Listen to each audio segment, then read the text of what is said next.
Assalamualaikum anak-anak, selamat pagi. Kembali lagi dengan Bu Nisa. Bagaimana kabar hari ini? Semoga selalu baik-baik saja ya, dalam keadaan sehat walafiat. Amin, amin ya rabbal alamin.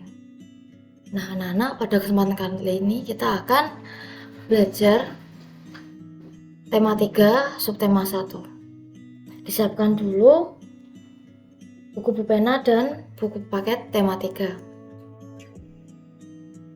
Babnya yaitu tentang bagaimana tubuh mengolah makanan. Siapkan dulu ya bukunya.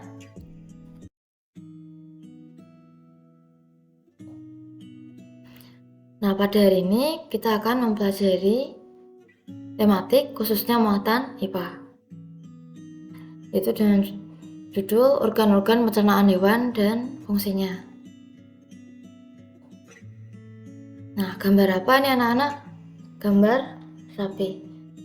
Nah, sapi ini termasuk hewan ruminansia. Nah, apa itu hewan ruminansia? Nanti kita akan bahas.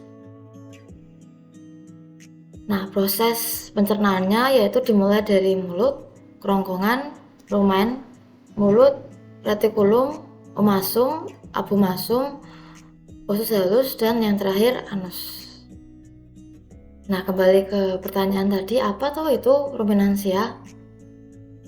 Nah, ini ruminansia, yaitu kelompok hewan mamalia yang biasa memamah atau memakan 2 kali dan dikenal dengan hewan memamah biak.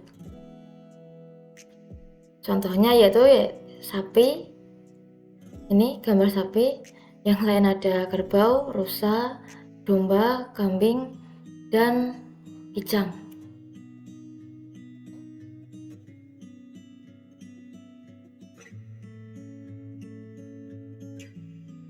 Nah, organ pencernaan dari sapi tadi yaitu ada rongga mulut, esofagus, lambung, dan usus halus. Nah, di lambung sendiri yaitu ada beberapa bagian organ dalam lambung sapi atau hewan ruminansia, yaitu ada rumen atau perut besar, lalu ada retikulum atau perut jala, ada omasum atau perut buku, dan abomasum atau perut masam. Nah, ini rumen atau perut besar, fungsinya penyimpanan sementara makanan yang sudah ditelan dan membantu menguraikan makanan.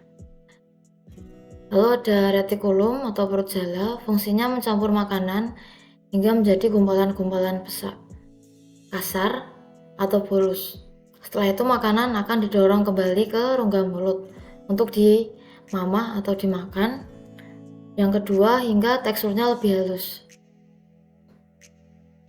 Lalu yang ketiga ada omasum, fungsinya membantu proses penghalusan makanan secara kimiawi yang dibantu oleh kelenjar enzim dan mengurangi kadar air dalam makanan yang dimakan tadi.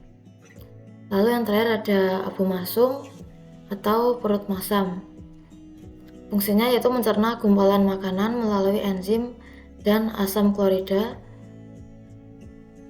sebagai disinfektan bagi bakteri jahat yang masuk bersama makanan.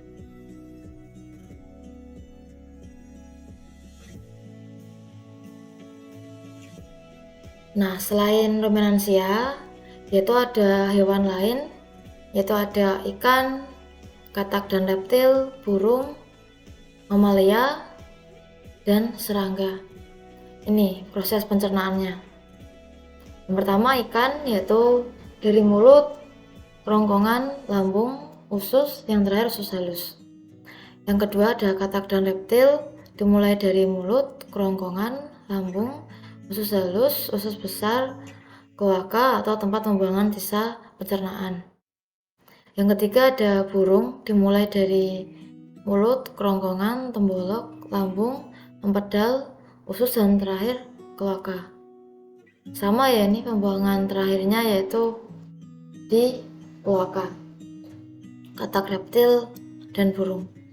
Lalu yang keempat ada mamalia, dimulai dari mulut, kerongkongan, lambung, usus halus, usus besar, yang terakhir anus.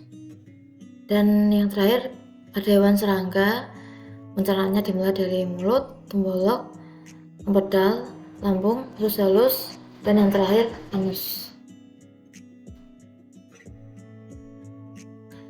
Nah, setelah tadi kita belajar organ pencernaan pada hewan, sekarang kita akan mempelajari organ pencernaan pada manusia. Berikut fungsinya.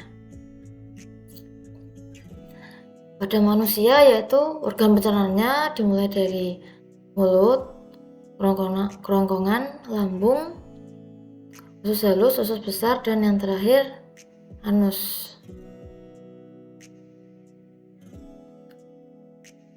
Nah, mulut yaitu tempat makanan dihancurkan. Nah, dalam mulut makanan mulai masuk, kita kunyah, dihancurkan dengan apa? Gigi ya. Nah. Kemudian kerongkongan yaitu saluran penghubung mulut dan lambung. Yang ketiga lambung yaitu tempat pencernaan makanan dengan bantuan enzim. Yang keempat usus halus yaitu tempat penyerapan sari-sari makanan. Yang kelima usus besar yaitu tempat penyerapan air sisa penyerapan usus halus dan membuang zat-zat sisanya. Yang keenam atau yang terakhir anus, saluran pembuangan sisa pencernaan. Nah, setelah mempelajari muatan IPA tadi, ada tugas untuk anak-anak. Ada 4 soal ya nih, ditulis jawabannya saja di buku tulis kalian. Sekian materi dan tugas IPA pada kali ini. Untuk kurang lebihnya Bonisa mohon maaf. Akhirul salam. Wassalamualaikum warahmatullahi wabarakatuh.